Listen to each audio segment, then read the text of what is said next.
Taste the Daily.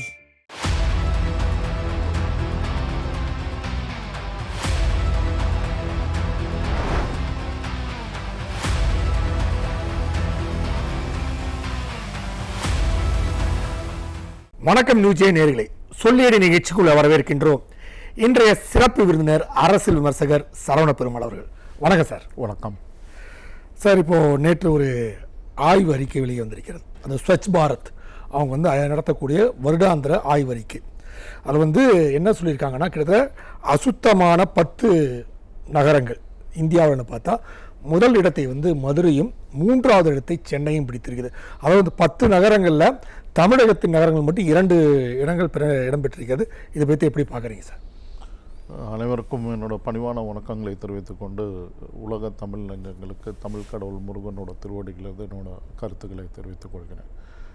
அதாவது இந்த ஸ்வச்ச பாரதம் mission அப்படின்றது பார்த்திங்கன்னா கிட்டத்தட்ட மாநகராட்சிகளுக்கு ஆண்டுதோறும் கிட்டத்தட்ட ஒரு 700 கோடி ரூபாய் அப்படின்ற ரீதியில் ஒதுக்கிட்டு வரோம். அந்த மாநகராட்சியினுடைய அளவுகோலை ஏற்றாற்போல்.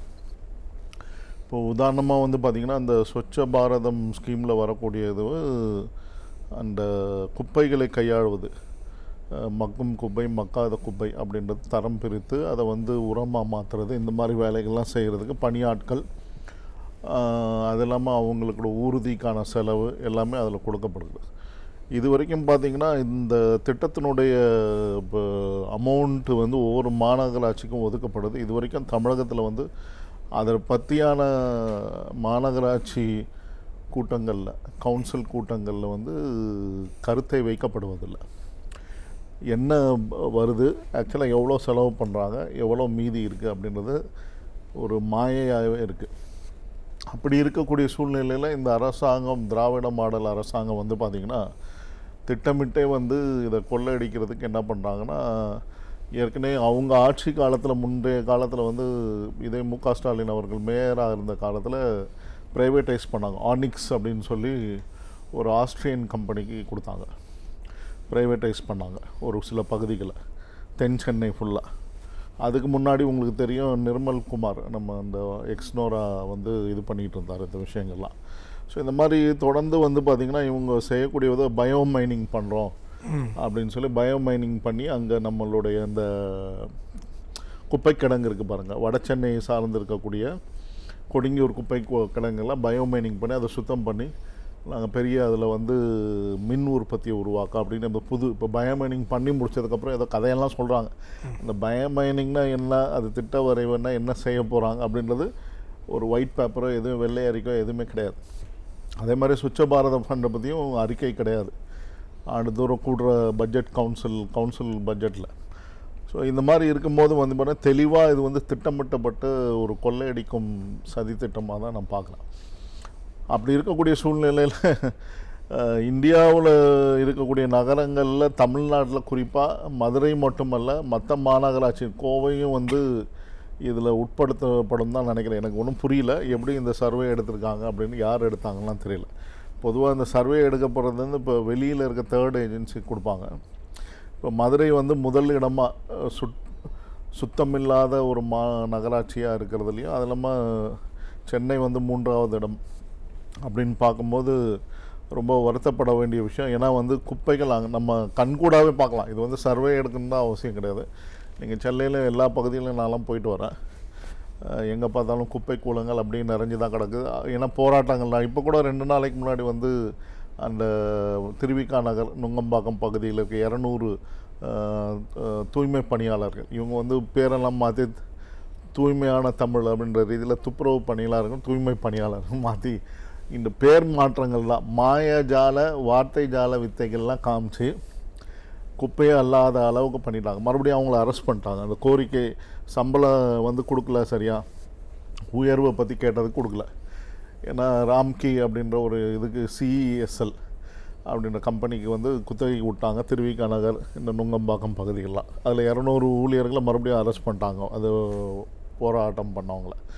இந்த மாதிரி இருக்கக்கூடிய சூழ்நிலையில் போராட்டம் நடந்து கொண்டு இருக்கு, எப்படி தூய்மையாக இருக்கும் அப்படின்னு பேசிக்கான கண்கூடான விஷயங்களை பார்க்கும்போதே உங்களுக்கு தெரிஞ்சிருக்கும்.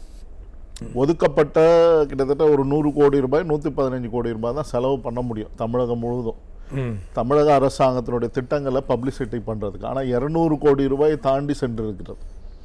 இதுதான் உண்மையான நிலவரம். ஆண்டுக்கு 200 கோடி ரூபாய் 250 கோடி ரூபாய் நீங்கள் எங்கே வேணால் பார்க்கலாம். சென்னை சிட்டியில் உங்களுடன் ஸ்டாலின், வீடு தேடி வரும் இந்த அரசு, திராவிட மாடல் அரசு அப்படின்லாம் வீடு தேடி வந்து இவங்க என்ன பண்ண போகிறாங்க? வீடு தேடி வந்திருந்தால் குப்பை கூலங்கள் இருந்திருக்குமா? இருந்திருக்காது. கண்டிப்பாக இதே மாதிரி சதுப்பு நில பிரச்சனை, ராம்சார் நிலம், அந்த பிரச்சனையும் வந்து இப்போது தலை தூக்கிட்டு இன்னும் பெரிய பிரச்சனையாக போயிட்டுருக்கு. அது வந்து யார் அனுமதி கொடுத்தா, சிஎம்டிஏ இவ்வளோ பெரிய விஷயங்கள் செயல்படுது அப்படின்ற செய்திகள்லாம் வந்துக்கிட்டே இருக்கு சார். ஆமாம், இந்த ராம்சார்னு இவர் தான் வந்து நாங்கள் வந்து ராம்சார் அப்படின்றத அறிவித்து அப்படியே நம்ம சதுப்பு நிலங்களை வந்து பாதுகாப்பிச்சிட்டோம், வேடந்தாங்கல் மாதிரி இன்னொரு இடத்த உருவாக்க போகிறோம். இவங்க தான் வந்து பெருமையை தம்பட்டம் அடிச்சுக்கிட்டாங்க. விளம்பர மாடல் அரசாங்கம். ஏற்கனவே நீங்கள் குப்பையை பற்றி கேட்கும்போது அது குப்பை மாடல் அரசாங்கம் தான் சொல்லுவோம். அந்த பாயிண்ட்டை தான் முடிக்கணும்னு நினச்சேன். இது வந்து குப்பை மாடல் அரசாங்கம். எல்லா டிபார்ட்மெண்ட்டுமே வந்து பார்த்திங்கன்னா நீங்கள் தோண்ட தோண்ட தோண்ட இந்த ஃபைல்கள் தேங்கி கிடக்கிறது, ஒரு டிபார்ட்மெண்ட்டுக்கு இன்னொரு டிபார்ட்மெண்ட்டுக்கு கோஆர்டினேஷன் இல்லாமல் இருக்கிறது, இதுதான் இந்த ஊழல். சிஎம்டி டிபார்ட்மெண்ட் இப்போது நீங்கள் குறிப்பாக இந்த அரசாங்கத்தை எடுத்துக்கிட்டிங்கன்னா சென்னைக்கு யார் சிஎம் அப்படின்ற ரீதியில் இருக்குது. தமிழ்நாட்டில் அங்கங்கே ஒவ்வொரு டிஸ்ட்ரிக்ட்டுக்கு ஒரு சிஎம். செந்தில் பாலாஜி கரூர் அந்த கொங்கு மண்டலத்தின் சிஎம். இங்கே வந்து கும்மிடிப்பூண்டி, திருவள்ளூர், சென்னை மாநகர சுற்றுவட்டார பகுதிகளுக்கு, இது செங்கல்பட்டு வரைக்கும் இவர் தான் சிஎம். யார்? சேகர் பாபு. அவருக்கு கொடுக்கப்பட்ட துறை என்ன? அறநிலைத்துறை அமைச்சகம். அவர் என்ன செஞ்சுக்கிட்டு இருக்காரு?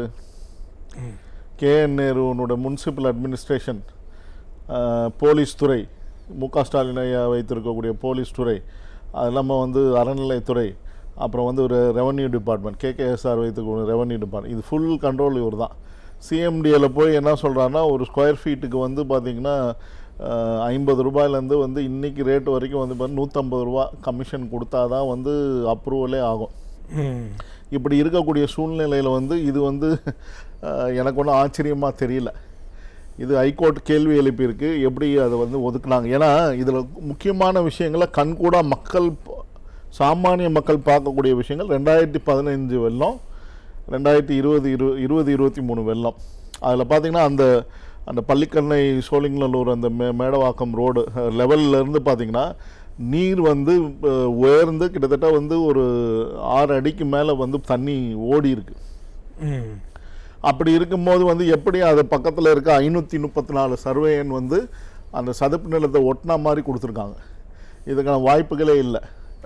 ரோடு மட்டத்திலேருந்து 5 மீட்டர், அதாவது 24 அடி வந்து அது பள்ளம். அது அப்படி இருக்கும்போது அதை வந்து தூக்கி நிறுத்தணும்னா அந்த அளவுக்கு நிறவனா தான் நீங்கள் வந்து அடுத்த லெவல் கன்ஸ்ட்ரக்ஷனுக்கே போக முடியும். ரெண்டாவது ஃபேக்டர் வந்து பார்த்திங்கன்னா, இந்த இடத்துல வந்து அந்த நீங்கள் என்ன தான் வந்து பைல் ஃபவுண்டேஷன் பண்ணாலும் அது வந்து இறங்கக்கூடிய வாய்ப்புகள் இருக்குது.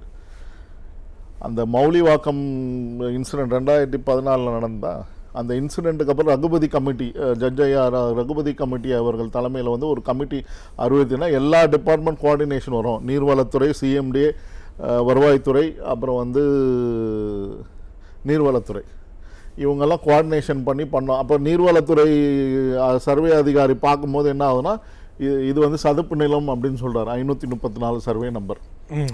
அப்படி இருக்கும்போது வந்து பார்த்திங்கன்னா இது எப்படி அப்ரூவல் கொடுத்தாங்க அப்படின்னு பார்க்கும்போது அந்த கட்டுமான நிறுவனத்திடம் கேள்வி கேட்குறான், ஆ பிரிவு சர்டிஃபிகேஷன் உங்ககிட்ட இருக்கா? இல்லை நீர்வளத்துறை இது வருவாய்த்துறையும் சிஎம்டியும் கொடுத்த சர்டிஃபிகேஷன் இருக்கா? அவங்க அதை சமர்ப்பிக்க மாட்டேங்கிறாங்க. இப்படி இருக்கக்கூடிய இதெல்லாம் வாய்வழி உத்தரவுகளாக நீங்கள் பண்ணிக்கோங்க, பார்த்துக்கலாம், அடுத்தது நம்ம ஆட்சி தான் வரும், அப்போ அட்ஜஸ்ட் பண்ணிடலாம் அப்படின்ற ரீதியில் இப்படி தான் உங்கள் செயல்பாடுகள் இருக்குது. அதுதாங்க இன்றைக்கி வந்து பார்த்திங்கன்னா இந்த முனிசிபல் அட்மினிஸ்ட்ரேஷன், நீர்வளத்துறை, அதை சார்ந்து இருக்கக்கூடிய டிபார்ட்மெண்ட்டில் வந்து 2538 பேருக்கு பணியிட நியமனம் பண்ணதில் வந்து 800 கோடி ரூபாய் ஊழல் அப்படின்னு சொல்கிறாங்க. ஒரு ஆளுக்கு ஒரு தலைக்கு 25 லட்சம் அப்படியே விட்டால் கூட இவங்க சொல்கிற கணக்கு ஆர்கியூமெண்ட் பண்ணுறாங்க. விவாத மேடைகள்லாம் திமுகவில் இருக்கிற அந்த உடன்பிறப்புகள்லாம் என்ன சொல்கிறாங்கன்னா, 150 பேருக்கு தான் வந்து இடிஏ சொல்லியிருக்கு அப்படின்னு சொல்கிறாங்க. நீங்கள் என்ன தோராயமாக வச்சுக்கிட்டு இருந்தாலும் எல்லாருக்கிட்டையும் காசு வாங்கியிருப்பாங்க. குறைஞ்சது 5 லட்சம் ரூபாயாவது வாங்கியிருப்பாங்க. ஒரு நர்ஸு பணியிடம் மாற்றத்துக்கே வந்து 50 லட்சத்துலேருந்து 1 லட்சம் ரூபாய் வாங்கலாம். இவங்க சொல்கிறாங்க இல்லையா, கரூர் சம்பவத்துக்கு அப்புறம் மனசாட்சி அடிப்படையில் தேசிய மனசாட்சியை உலுக்கி இருக்கிறது சுப்ரீம் கோர்ட் நீதிபதி அரசர் அவர்கள் வந்து மகேஸ்வர் அவர்கள் தேசிய மனசாட்சி உலுக்கி இருக்கிறது. இப்போ நீங்கள் இந்த ஊழலே பார்த்தீங்கன்னா, நீங்கள் ஏற்கனவே பார்த்தீங்கன்னா 10 ரூபா பாலாஜின்ட்டு அது ஒரு ஊழல். இவங்களும் அதே 10 ரூபா நோட்டில் தான் வந்து ஊழல் பண்ணியிருக்காங்க. அந்த வாட்ஸ்அப் மூலமாக அந்த நோட்டை அனுப்பி அந்த நம்பரை சொல்லி அது மாதிரி தான் ஊழல் பண்ணியிருக்காங்க. ஸோ ஒரு வாட்டி சொன்னாங்க, விஞ்ஞானபூர்வமாக ஊழல் செய்யக்கூடியவர் வந்து கருணாநிதினு சொல்லப்படுது. அதே மாதிரி வாட்ஸ்அப்பில் விஞ்ஞானபூர்வமாக இந்த ஊழலை செய்திருக்கிறார்கள் பரவாயில்ல சொல்கிறாங்களே சார். மக்கள் சொல்றாங்க பொம்மை முதல்வராக செயல்பட்டு கொண்டு இருக்கிறார் அப்படின்னு. அவர் சட்டசபையில் என்ன சொல்றாருன்னா, ஞானசேகரன் வழக்கில், அண்ணா யூனிவர்சிட்டி வழக்கில் ஞானசேகரன் எங்களை அனுதாபின்றாரு. இது வந்து கரூர் இன்சிடென்ட்ல என்ன சொல்றாருன்னா, இது வந்து தமிழகத்தினோட மனசாட்சியை உலுக்கி இருக்கிறதுன்றாரு. நீங்க என்ன சொல்ல வேண்டிய என்ன அவசியம் இருக்காங்க?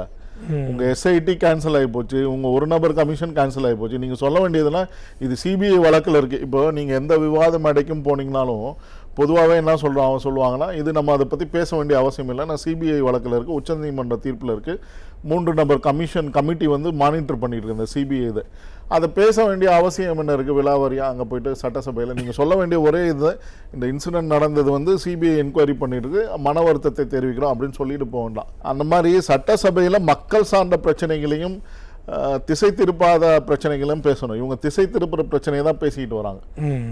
மக்களை எப்படியாவது திசை திருப்பி காசை கொடுத்து ஓட்டு வாங்கிடணும் அப்படின்ற எண்ணத்தில் தைரியமாக இருக்காங்க. இன்னும் வந்து அந்த அகம்பாவம் ஆணவம் கொஞ்சம் கூட இவங்களுக்கு வந்து குறைஞ்ச மாதிரியே தெரியல. மக்கள் அலை வந்து வீசி கொண்டு இருக்குது இவர்களுக்கு எதிர்த்து. ஆனால் அது புரிஞ்சுக்கிறாங்களோ புரியலையோ, என்ன தைரியத்தில் இதெல்லாம் பண்ணுறாங்கன்னா, நாட்களுக்கு மேலும் மேலும் தவறுகளை செய்து கொண்டே போகிறாங்க. என்னது இங்கே இந்த மாநகராட்சியில் நடந்த ஊழல்லாம், அந்த குப்பை மதுரை நகரம் வந்து 1வது இடமும் சென்னை 3வது இடம். அது இல்லாமல் நீங்கள் கேள்விப்பட்டீங்களா, அந்த இதில் மஸ்டர் ரோல் ஊழல் மாதிரி இவங்க என்ன பண்ணுறாங்கன்னா, ஒரு ஸ்கொயர் ஃபீட்டுக்கு வாங்க வேண்டிய வரியை வாங்காமல் அந்த அந்த இன்ஃபர்மேஷன் சிஸ்டத்தை ஆக்ட் பண்ணி வெளியில் இருக்கவங்களாம் அந்த மதுரை நகராட்சியினுடைய அந்த இன்ஃபர்மேஷன்லாம் அப்படி கிட்டத்தட்ட 150 பில்டிங்களுக்கு வந்து பார்த்திங்கன்னா கம்மியான அளவீட்டை போட்டு குறியீட்டை போட்டு டேக்ஸை வசூல் பண்ணுறதுக்கு ஏற்பாடு பண்ணியிருக்காங்க. இதில் 200 கோடி ரூபாய் ஊழல் நடந்திருக்கு. அப்படி இருக்கக்கூடிய மாநகராட்சி குப்பையில் என்ன ஊழல்? இவங்களுக்குலாம் சர்வசாதாரணம் ஊழல். அதே மாதிரி பார்த்தீங்கன்னா கல்குவாரி பொதுமக்கள் வந்து பல்வேறு பகுதிகளில் தென் மாவட்டங்களில் பார்த்தீங்கன்னா இன்று கூட செய்தி வந்திருக்கு, பல்வேறு பகுதிகளில் வந்து அந்த கல்குவாரியால் பல உயிரிழப்பு ஏற்படுது, அதனால் வந்து இந்த இடத்துல கல்குவாரியை திறக்காதீங்க அப்படின்னு எதிர்ப்பெல்லாம் தெரிவிக்கிறாங்க. ஆனால் அந்த இடத்துல வந்து திமுக தன் குண்டர்களை அனுப்பி வைத்து பொதுமக்களை மிரட்டுவது, அவர்கள் அடிப்பது போன்ற விஷயங்கள்லாம் ஈடுபட்டதா செய்திகள் வந்து கொண்டிருக்கின்றது. ஸோ வந்து இவர் வந்து இந்த இயற்கை வளத்தை சுரண்டுவதில் கூட முதலிடமாக இருக்காங்கல்ல திமுக. சரி, இது வந்து நீங்கள் சொல்கிறது பெரிய விஷயம். இப்போ ரீசண்டாக ஒரு வயதான முதியவர் வந்து இவங்க அப்பாவுடைய இடத்துக்கு பக்கத்தில் ஒரு ஊர், அந்த இடத்துல சுடுகாட்டில் தண்ணி இல்லை, ஈமச்சடங்கு செய்கிறதுக்கு ஒரு தண்ணி வேணும், இல்லை மினிமம் தண்ணி வேணும் இல்லையா, அந்த பம்ப் செட் வேலை செய்யல. இது அதை வந்து ஒரு வீடியோவாக போடுறாரு, அவரை அரெஸ்ட் பண்ணுறாங்க போலீஸ். இது என்ன அடிக்கிறது? அதெல்லாம் வந்து பெரிய விஷயமே கிடையாது. ஒரு வயதானவர் வந்து அரெஸ்ட் பண்ணுறாங்க, என்ன காரணத்துக்கு? இந்த அரசாங்கத்தை பற்றி தப்பாக பேசுகிறார், தண்ணி வரலன்னு சொல்கிறார், வீடியோ பதிவு பண்ணுறாரு. அங்கே இருக்கக்கூடிய அதிகாரிகளும் உடன்பிறப்புகளும் என்ன பண்ணுறாங்க கேள்வி கேட்குறாரு. இதில் கேள்வி கேட்கறதுல என்ன தப்பா? இதெல்லாம் ஜனநாயக கடமை. நீங்கள் அந்த கடமையை வந்து மக்களை ஆற்ற விடாமல் செய்துட்டு அதை தான் வந்து கல்குவாரியில் ஒடுக்குறாங்க. அங்கே பல இதுதான் இப்போ கரூரில் வந்து 41 பேர் உயிரிழந்தாங்க. இதே மாதிரி கல்குவாரிகளில் வந்து பல பேர் வந்து உயிரிழக்கிறாங்க. இது வெளியே வர்றது கிடையாது. புரியுதுங்களா? அந்த கல்குவாரி நடக்கும்போது பல உயிரிழப்புகள் நடந்து கொண்டு தான் இருக்குது தொடர்ச்சியாக. இது இன்றைக்கி வந்து பூதாகரமாக வெடிச்சிருக்கு. எத்தனை உயிர்கள் இழந்தாங்க? ஒரு கல்குவாரியில் சாதாரணமாக ஆவரேஜாக வந்து பார்த்திங்கன்னா அதில் விஷயங்கள் நடக்கும்போது அந்த வெடி வச்சு தகர்ப்பாங்க. இதெல்லாம் நடக்கும்போது நிறைய உயிரிழப்புகள் நடக்க தான் செய்யுது. அதெல்லாம் வெளியே வராத விஷயங்கள். இந்த மாதிரி இவர்கள் வந்து என்ன சொல்கிறதுன்னு கேட்டிங்கன்னா, பிணம் தின்னி கழுகுகள் அப்படின்னு சொல்லுவாங்க. அந்த கதையாக போச்சு இப்போ. கண்டிப்பாக சார், உங்கள் நேரத்தை ஒதுக்கி எங்களுக்கு பேசுறது மிக்க மகிழ்ச்சி. நன்றி சார். நன்றி நேயர்களே, அடுத்த சொல்லியடி நிகழ்ச்சியில் சந்திப்போம். அதுவரை நன்றி, வணக்கம்.